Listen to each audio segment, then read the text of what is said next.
오늘 말씀의 제목은 내 곁에 오신 예수님, 두 번째 시간 갖도록 하겠습니다. 오늘은 여러분 잘 아시는 것처럼 대림절 두 번째 주일입니다. 대림절 주일 동안 우리는 첫 번째 시간에 태초에라는 단어를 가지고 고민을 해봤습니다.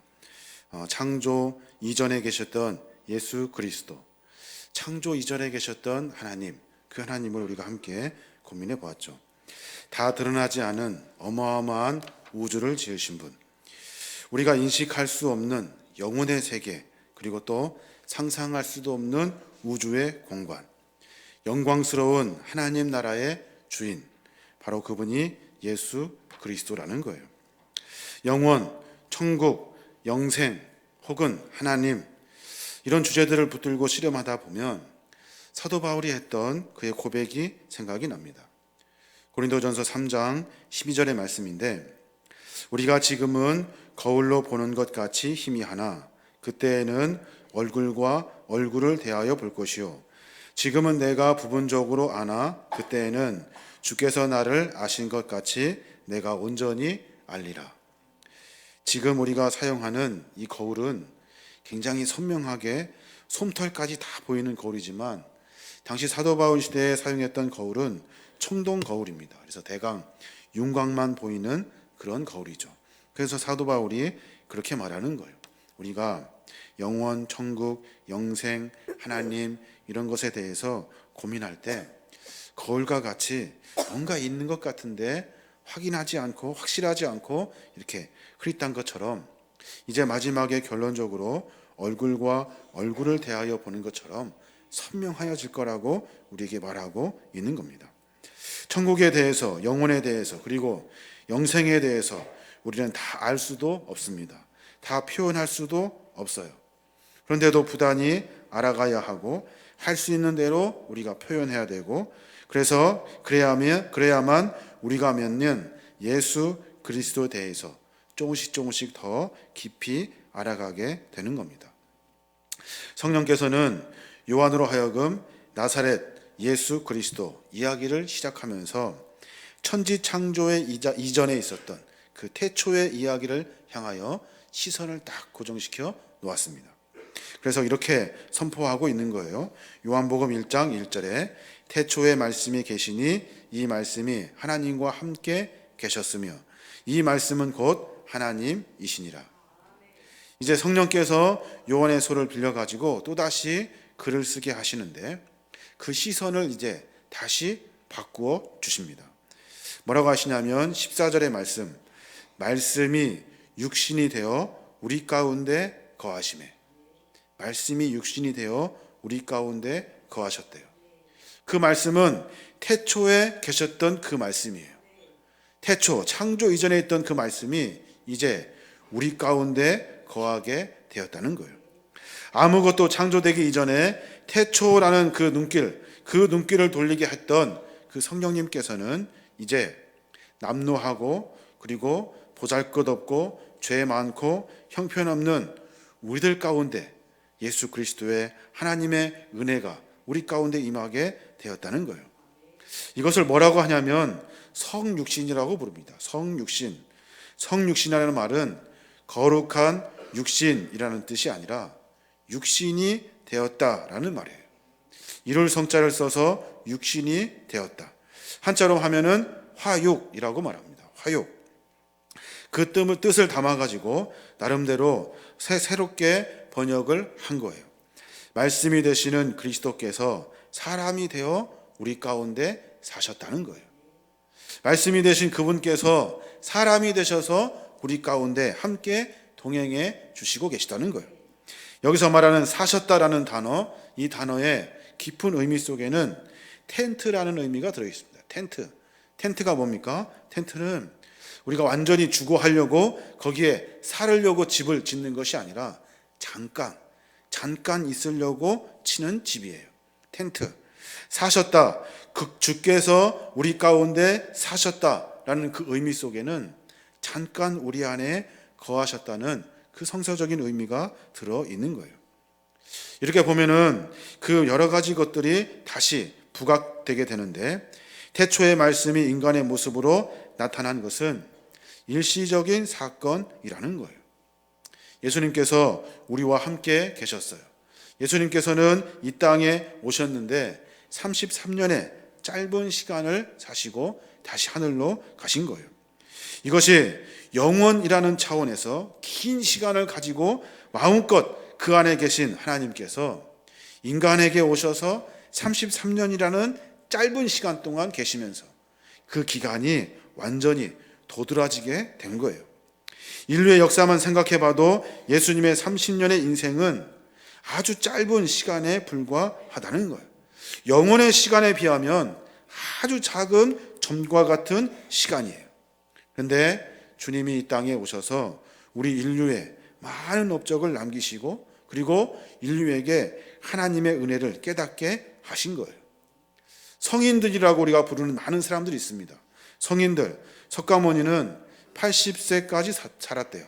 45년 동안 여행을 하면서 가르쳤고, 공자는 72세를 살았대요. 소크라테스는 70세를 살았대요. 모두가 다 굉장히 오랜 시간을 산 것 같아요. 그런데 예수님은 아주 짧은 시간 동안 사신 거예요. 우리와 함께 계신 거예요. 그리고 또 하나 생각해 볼 것이 있는데, 텐트 우리와 사셨는데 잠깐 거하시다 가신 거예요. 그런데 어디에 거하셨는지 무슨 일을 하셨는지를 들여다보면 참 인간으로는 생각할 수 없는 놀라운 일들을 발견할 수가 있습니다.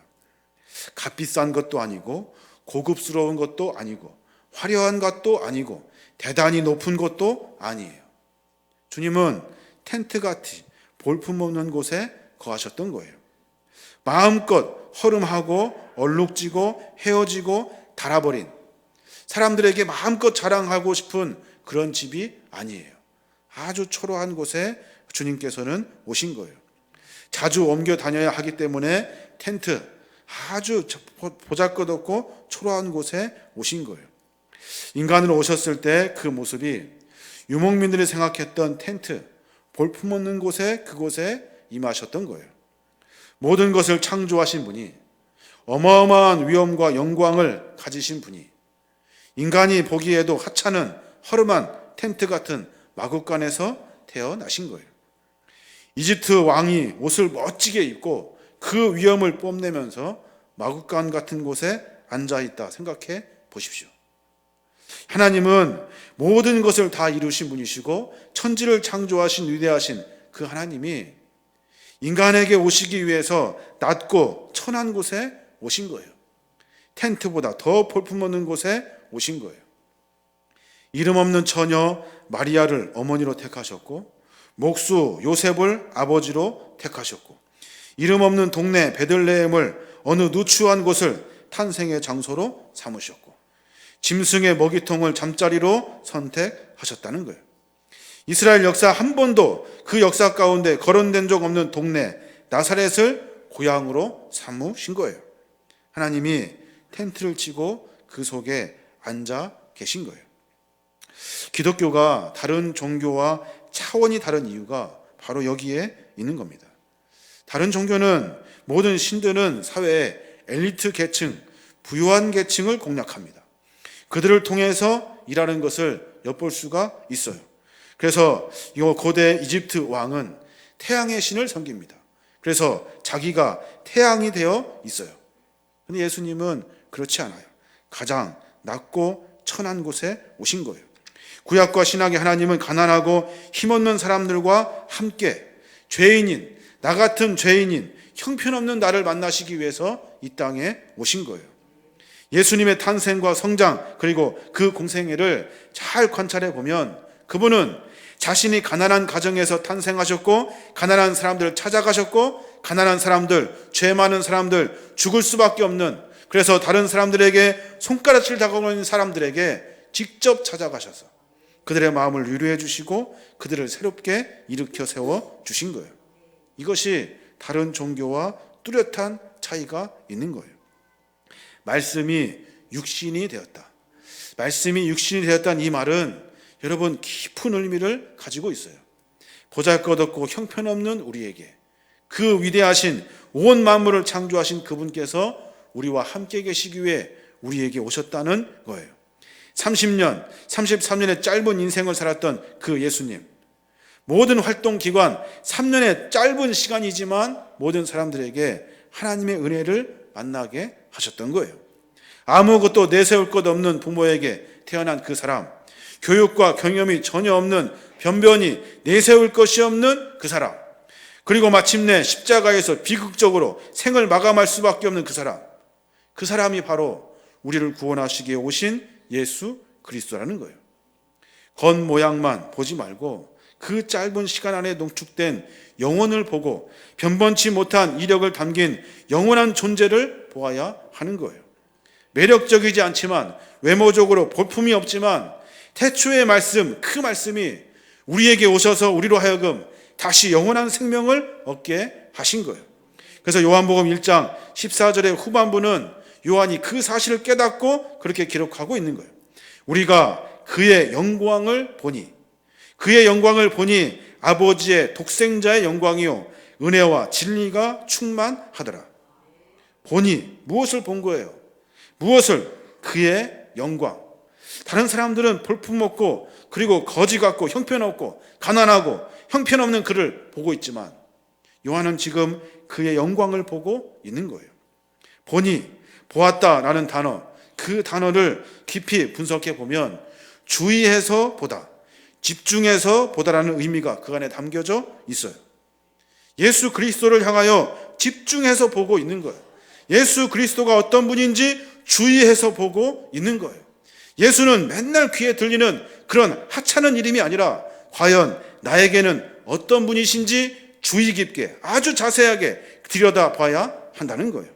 다시 말해서 그분이 하나님 아버지의 외아들이신 영광, 다시 말해서 하나님의 영광, 그를 통해서 하나님이 이루시고자 하시는 거룩한 뜻을 우리가 들여다볼 수 있어야 하는 거예요.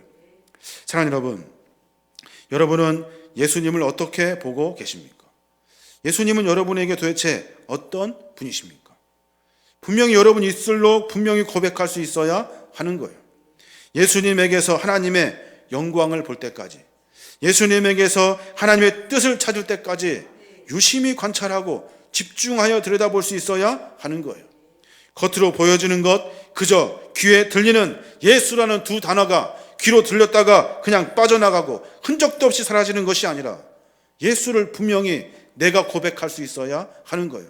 나를 만나주신 예수님이 어떤 분이신지, 내 삶 가운데 예수님은 도대체 어떤 역할을 하고 계시는지, 그분께서 왜 이 땅 가운데 오셨는지 우리가 그 이야기를 우리 입술로 고백할 수 있어야 하는 거예요.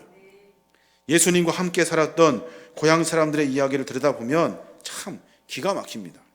마가복음 6장 2절에 3절 보면 그들이 그렇게 말해요. 사람이 마리아의 아들 목수 아니냐? 사람이 누구예요? 예수 그리스도. 저 사람 마리아의 아들 목수 아니야? 야고보와 요한과 유다와 시몬의 형제가 아니야?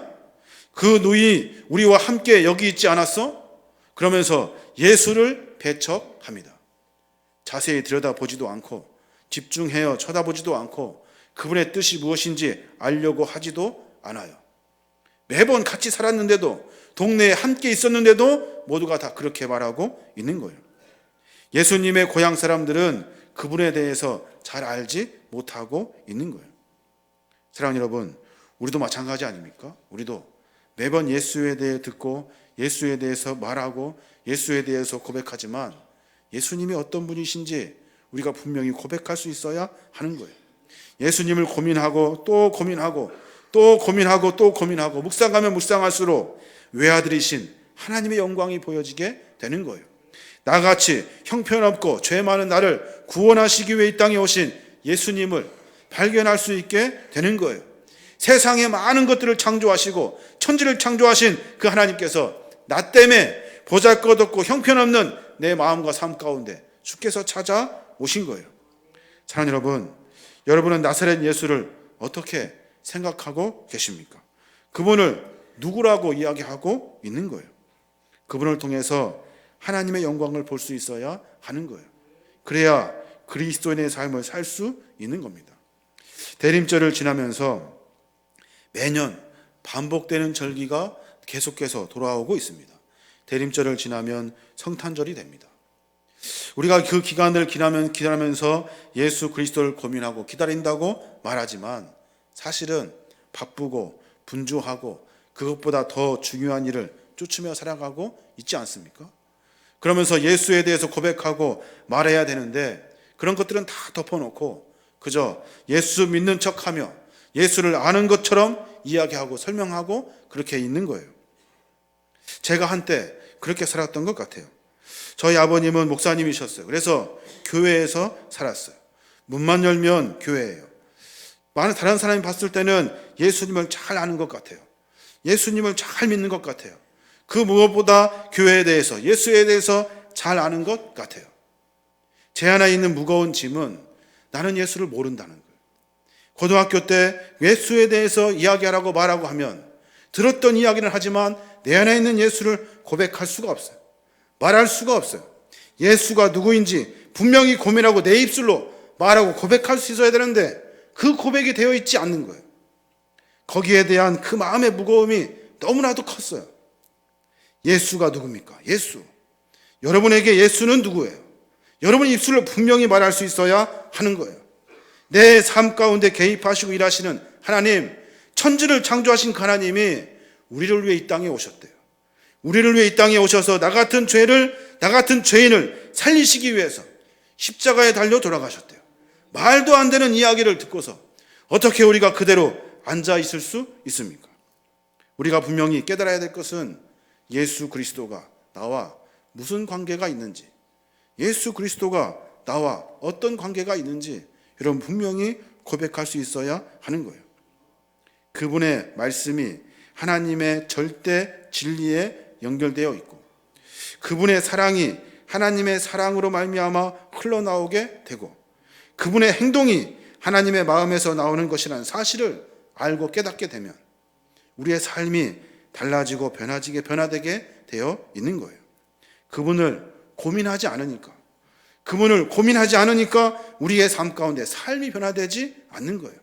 그분에 대해서 고민하지 않으니까, 생각하지 않으니까 예수는 그저 막연하게 울림의 소리가 돼버리고 마는 거예요. 사랑하는 여러분, 주님은 우리를 만나시려고 찾아와 주시고 우리의 마음의 문 밖에 서 계신대요. 요한계시록 3장 20절에 보면은 그런 말씀이 있어요. 보아라, 내가 문 밖에 서서 문을 두드리고 있다.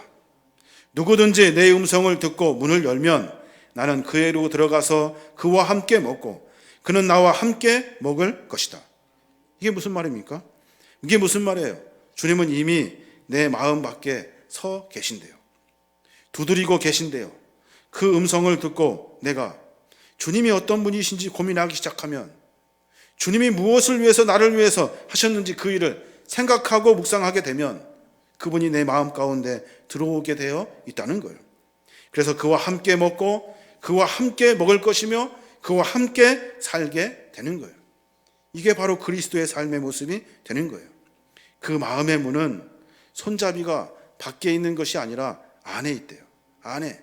내가 예수에 대해서 고민하는 그 순간, 그 문고리를 잡고 그 고민을 하는 순간 그 문이 열려지게 되어 있고 열려진 문으로 주님께서 우리에게 찾아와 주시고 그 일들을 통해서 우리의 삶이 변화되게 되어 있는 거예요. 예수를 예수답게 믿는 것이 왜 중요합니까? 예수를 믿는 것이 왜 중요합니까?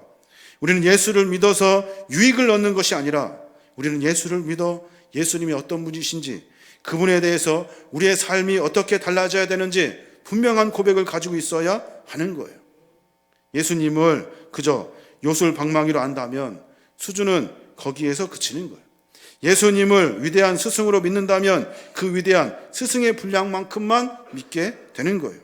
예수님이 아니더라도 다른 것을 통해 충분히 얻을 수 있어요. 근데 예수님은 우리의 생명을 구하시기 위해 이 땅에 오신 거예요. 예수님은 나를 구원해 주시기 위해서 내 마음 가운데 찾아오신 거예요. 성탄의 시절 이제 가까워지고 있습니다. 계속해서 대림절의 시간이 보내어지고 있습니다. 헬렌 켈러가 그런 말을 했던 기억이 납니다. 헬렌 켈러는 앞도 보지 못하고 듣지도 못하고 말하지도 못하는 사람입니다. 그가 그런 말을 합니다. 성탄의 시즌에 진정으로 눈먼 사람은 그 마음에 예수의 탄생이 일어나지 않는 사람입니다. 성탄의 시절에 진짜 눈먼 사람이 누구냐 하면 그 마음 가운데 예수 그리스도의 탄생이 일어나지 않는 사람. 예수가 어떤 분인지 몰라요. 예수가 내 삶을 어떻게 움직였는지를 몰라요. 교회 다니면서 신앙생활하면서 예수가 나와 무슨 관계인지 말할 수 없어요. 이 사람이 진정으로 눈먼 사람이라는 거예요. 이 땅에 오실 예수님을 기다린다고 하는 대림절의 기간을 우리가 지내고 있습니다. 똑같이 반복된 절기예요. 이 절기 가운데 예수 그리스도를 고민하시길 바랍니다. 그래서 내 삶 가운데 나를 만나 주신 예수님을 우리의 입술로, 우리의 고백으로 말미암아 주께 영광 돌리는 거룩한 삶을 살아야 하는 거예요. 그냥 바쁘게 정신없이 지내지 마시고 예수님을 다시 한번 묵상하시길 바랍니다. 나를 만나 주셨던 예수님을 다시 기억해내시길 바랍니다. 그 예수님이 어떤 분이신지 다시 묵상하고 고민하고 생각하여 예수 그리스도를 내 안에 모시고 살아가시는 거룩한 믿음의 종들 되시길 바랍니다.